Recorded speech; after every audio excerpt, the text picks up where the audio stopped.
Ya, terima kasih Anda kembali bersama kami pemirsa kita di segmen Create Up. Spotify kian memanjakan para penggunanya dengan merilis fitur video podcast yang ditujukan untuk para podcaster agar terus dekat dengan pendengar setianya. Ya, perilisan fitur ini dilakukan ke 183 pasar di seluruh dunia termasuk Indonesia dengan pendengar total sebanyak 456 miliar.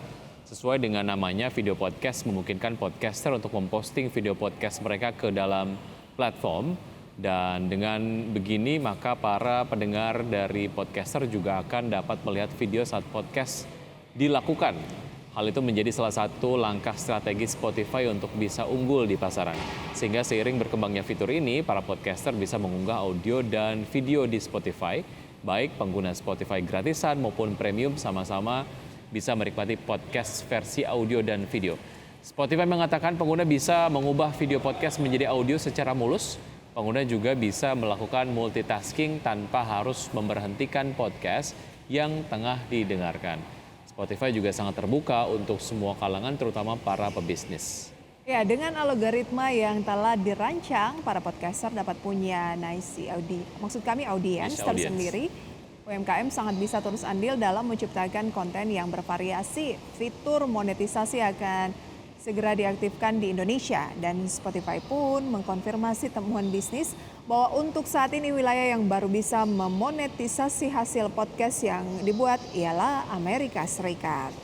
Oke, terkait dengan monetisasi ini sangat-sangat penting ya, khususnya untuk konten kreator gitu yang memang sudah full time kerjanya bikin konten gitu. Nah, ini gimana caranya untuk bisa memonetisasi konten dengan mudah lewat startup? Sudah tersambung melalui video conference ada Mas Rade Tampu Bolon, beliau adalah CEO dan juga co-founder dari Sociabuzz. Selamat pagi Mas Rade. Halo, selamat pagi. Ya, Mas Rade terima kasih sudah bergabung bersama kami di Create Up. Sukses dan sehat-sehat untuk kita semua ya Mas Rade ya. Amin. Oke, Mas Rade, kalau ngomongin soal konten yang juga dinikmati nampaknya gitu ya oleh masyarakat Indonesia, ini sifatnya gratis. Lalu bagaimana caranya dari kreator sendiri untuk memonetisasi konten-konten yang biasanya mereka sudah buat dan biasanya dinikmati secara gratis gitu. Anda melihat challenge nggak di transisi dari konten yang tadinya dinikmati secara gratis, tapi kemudian kreator memutuskan untuk memonetisasi konten mereka? Ya, jadi kalau konten memang mayoritas gratis karena memang itu diperlukan untuk mereka bangun audiens, bangun followers gitu ya. Jadi memang mereka harus berkarya dulu secara gratis, setelah nanti udah mulai banyak followers, audiensnya, baru mereka bisa mulai monetize atau monetisasi gitu ya. Mungkin yang paling umum, yang mungkin udah familiar kita semua adalah gimana monetisasi konten gratis itu menggunakan kayak AdSense dari YouTube dan Google gitu ya. Jadi mereka upload konten gratis tapi mereka dapat sebagian revenue dari iklan.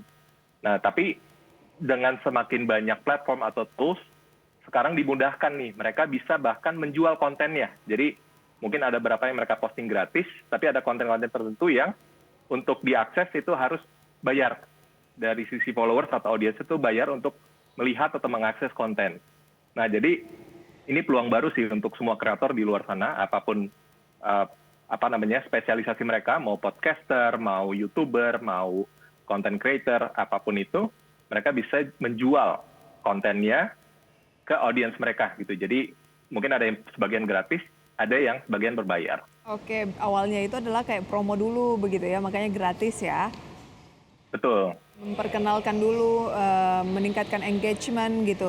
Tapi bagaimana Sociabuzz hadir untuk memberikan solusi ketika mungkin itu sudah dicapai, gimana untuk bisa diuangkan gitu atau mendapat penghasilan dari sana? Ya, jadi menjual konten ini bukan hal yang baru ya. Secara global tuh udah lumayan 10 tahunan lah. Lebih dari 10 tahunan tuh kreator di seluruh dunia menjual konten. Tapi mungkin platform yang menyediakan itu platform global ya. Mungkin seperti Patreon atau Gumroad. Tapi payment methodnya itu memang kurang friendly kalau bagi di Indonesia ya. Mereka hanya accept kayak PayPal atau credit card. Nah, jadi Sociabuzz menghadirkan solusi untuk di Indonesia, di mana fans mereka atau audiens si content creator itu bisa bayar dengan mudah seperti e-wallet atau bank transfer lokal. Jadi dimudahkan gitu, nggak harus punya credit card atau PayPal.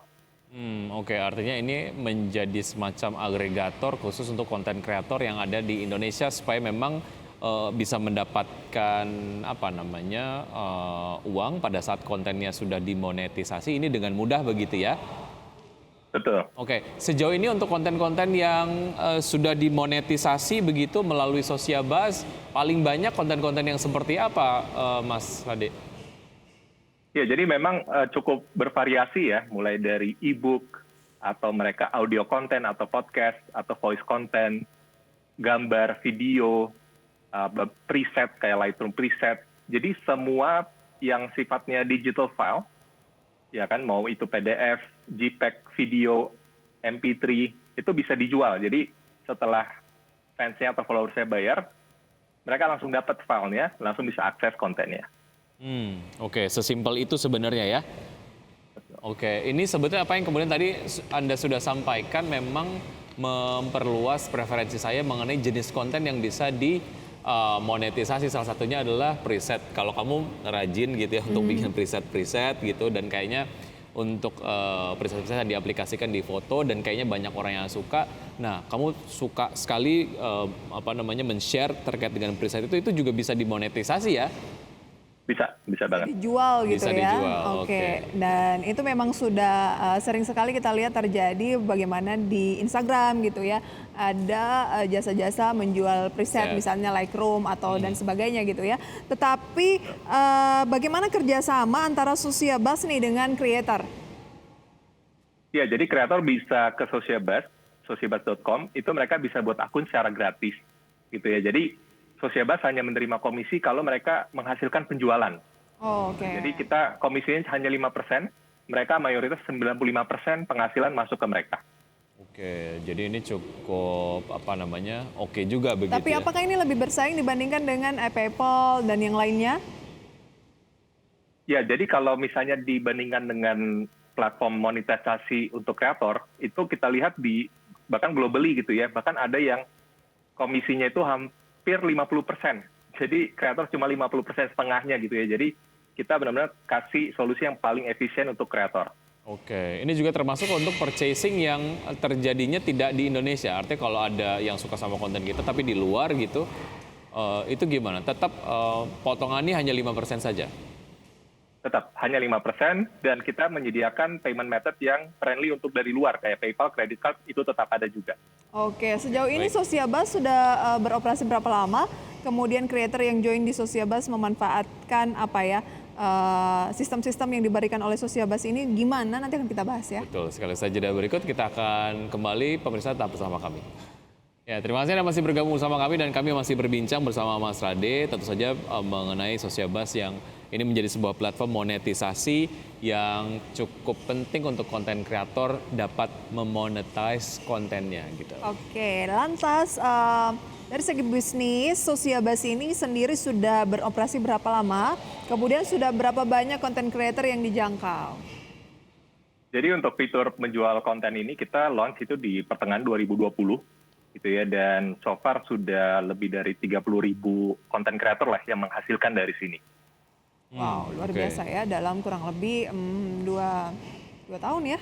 Ya, sekitar waktu sekian lama begitu, tapi kemudian sudah mulai banyak sekali konten kreator yang memang sudah join begitu. Nah ini kalau bicara mengenai sharing fee-nya tadi sudah disampaikan 5% begitu. Selain dari sharing fee dari konten yang berhasil dibeli begitu, revenue stream lainnya dari mana Mas Rade? Ini kemudian untuk memastikan tingkat sustainability ataupun mungkin keberlanjutan dari Sosiabas sendiri sebagai institusi bisnis lah ya.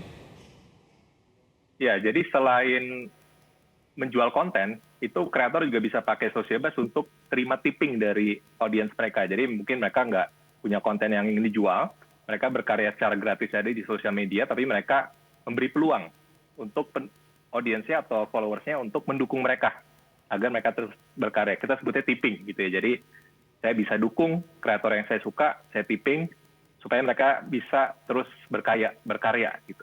Oke, tapi Anda melihat keberlanjutan bisnis Anda ini di tahun-tahun mendatang, mungkin tahun depan, dan ya kalau misalnya berbicara mengenai digital itu butuh waktu yang panjang. Misalnya 5 tahun ke depan ini peluangnya bagaimana sebenarnya, Mas Rade? Iya, kalau dari sisi jumlah content creator kita lihat bakal semakin growing gitu ya, karena banyak banget survei yang bilang bahwa anak zaman sekarang gitu ya, anak-anak muda zaman sekarang tuh kalau mereka besar mau jadi apa? Mau jadi YouTuber, influencer, content creator. Jadi memang ini salah satu profesi yang dicari khususnya anak-anak muda sekarang gitu kan, karena semakin mudah untuk menjadi content creator, tools-nya, platformnya udah tersedia. Jadi kita di sini Sosiabus ingin membantu mereka lah menjadi solusi untuk mereka berkarya sebagai kreator ke depannya. Oke.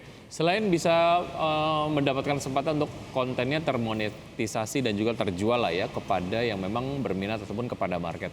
Value apa lagi yang bisa dirasakan lah oleh konten kreator pada saat join dengan Sosiabus, Mas Rade?